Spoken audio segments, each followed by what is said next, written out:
Yes, everyone. We have Leah Garces on our show today, and she's an activist at her core in every way, shape, and form.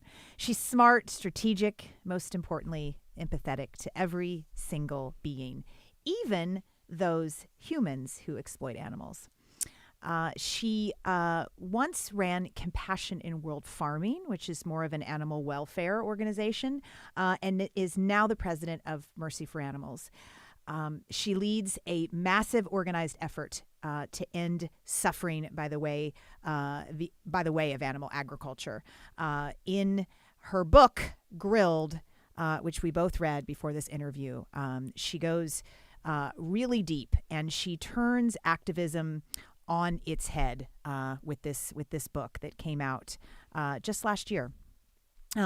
It mainly documents her work with chicken farmers and corporations to bring about positive change. And her TED Talk, Turning Adversaries into Allies, really couldn't explain it better. So if for somehow we don't do a good job in this next hour, please go watch her TED Talk because it's extraordinary. Wow, we are so honored to have you on today. Welcome, Leah. Oh, thank you. It's my honor. I'm so thrilled to be here. I'm giddy. I have to tell you. That's cool. Well, before we dive into your activism and your story and all that we are going to talk about as it relates to chickens and the work that you've done, I think that it's possible throughout today in speaking about the work that the beings that we're speaking about could possibly come across as objects, right? Because we're going to talk about the progress and we're just going to keep saying chickens, chickens, chickens. I want you first to open this up. Please tell us about these creatures that you've spent a large part of your life fighting for. Oh, I get a podcast where I get to talk about chickens. This is a dream come true for me. Thank you. Thank you. It's like early holidays. Well, anyone who knows me knows how much I love chickens. I am like the chicken lady is my other name. Chickens are amazing. They are often misconstrued as bird-brained and not smart.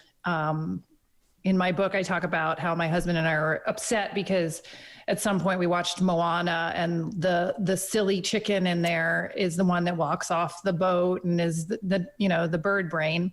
And this is the cultural usual depiction of chickens, but actually it's very misinformed. And chickens are great problem solvers. There are experiments done, not invasive ones, where they're given obstacle courses and tests where they have to complete something because they want to either get to food or lay a nest. And they'll be very creative in doing this. They'll pull strings and run over. They're like Olympians like you. They'll do these fantastic things that seem impossible. They also have incredible eyesight. They can see from far away and close at the same time. Oh, wow. And they can orient themselves in the magnetic field of the earth, which feels like some kind of superpower to me. Mm-hmm. They also have incredible empathy, which is hard to think a chicken has empathy, but really most animals that have a mothering instinct or are mothers have empathy, because in order to be a mother and hear the call of their young, they're going to have to understand fear. So one experiment that was done with a behaviorist, which was fantastic, was they would do these little puffs of air on the chick, and the chick would go beep, beep, beep, and make this distressing noise. And then the mother would come and try to comfort the chick. And pretty soon they realized all they had to do was bring out this puffer, and it would result in the mother getting distressed and going to protect. And it's very similar to example for when we take our kids to get shots and the shot comes out and there's real visceral reaction coming from the parent. And this is empathy. This is what empathy looks like. This is how we measure empathy. And it's no wonder that chickens are depicted in childhood stories as always with a bunch of chicks running behind them, empathetic.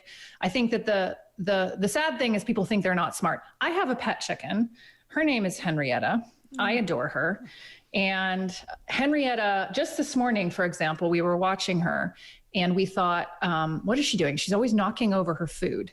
She has this little thing And when it gets to the bottom, she knocks it over and we're like, Henrietta, what are you doing? So I went and held it this morning and I realized she was doing it on purpose. She was pulling it over because she wanted to dump the food out and get it. So she's problem solving. I could talk about chickens all day long. They're affectionate, they're sweet, they're smart, they're problem solving. I'll stop here because this is only an hour podcast and we have plenty to get through. First of all, I want a Henrietta. So I had a Henrietta chicken when I was a kid. You did? Yeah, we named her Henrietta. Yes. Really? Isn't that funny? Yeah. That's amazing. I feel like I could make that happen. I spent a lot of time on the East Coast at Indra Animal Sanctuary. And when I first got to know chickens, 70 of them were rescued from a Caporo festival. So they're all pretty much all babies. They're quite young.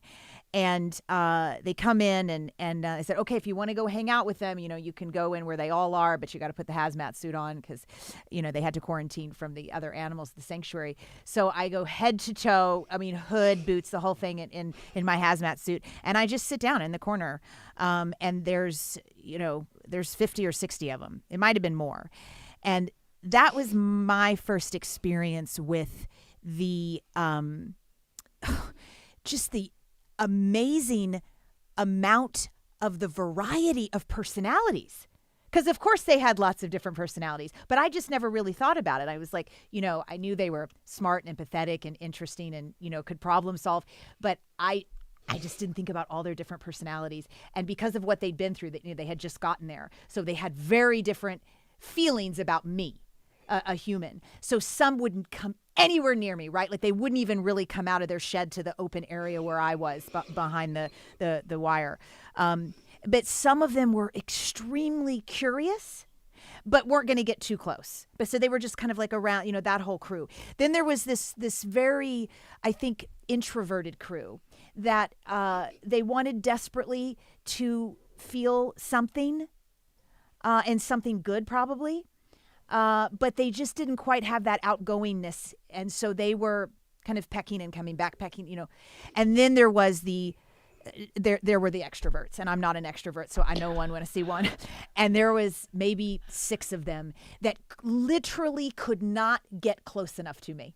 They were just desperate for, I think, just love and comfort. And they're just in my neck.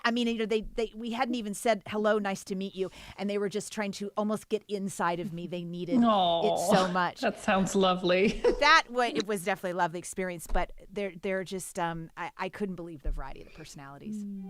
So thank you so much for tuning in today. If we helped you in any way, then click the subscribe button and let's keep hanging out together.